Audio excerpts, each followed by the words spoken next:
Điện chào đã người ta nhằm phát đấy nè. Từ nhà mình này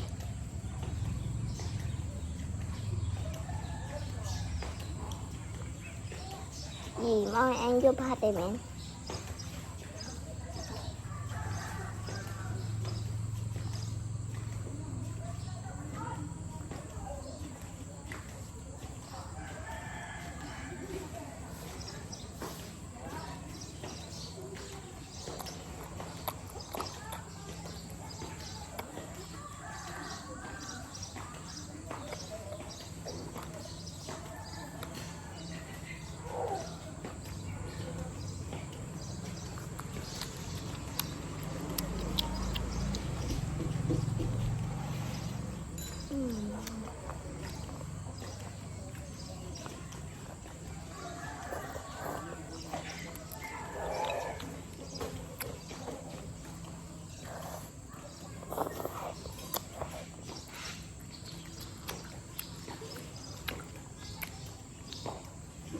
Vô bao này cái này.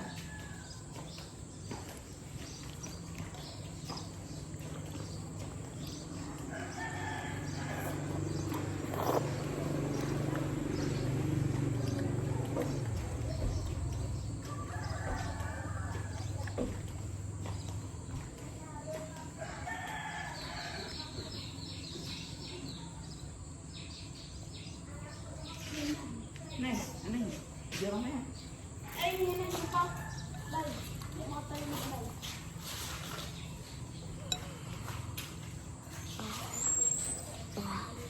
Lấy bằng cái này.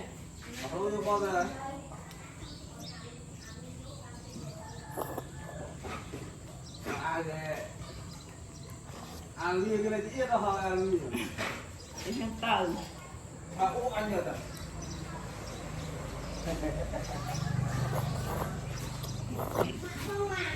Hả? Ủa mà mua plan tiền.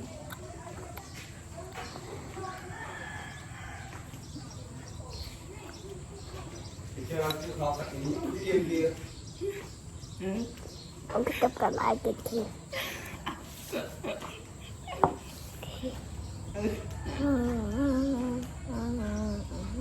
Chết yên ra với anh không? Đi. Nhưng mà ai ông anh khinh hay.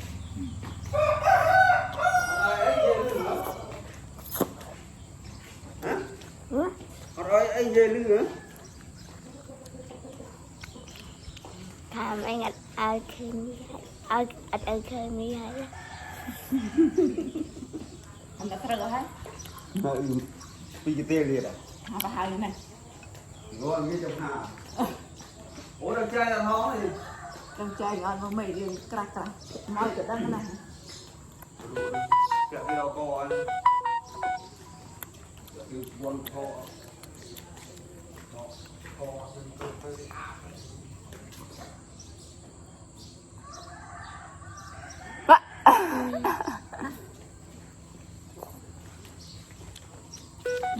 Cái chuyện lên chứ này.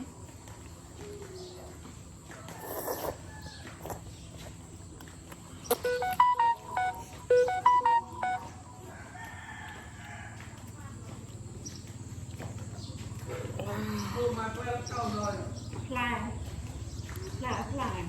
Đây bên trong salon. Trong. Mà nó thả chứ chúng anh để. Mà nó đang ngon đấy. Trong. Chơi tao.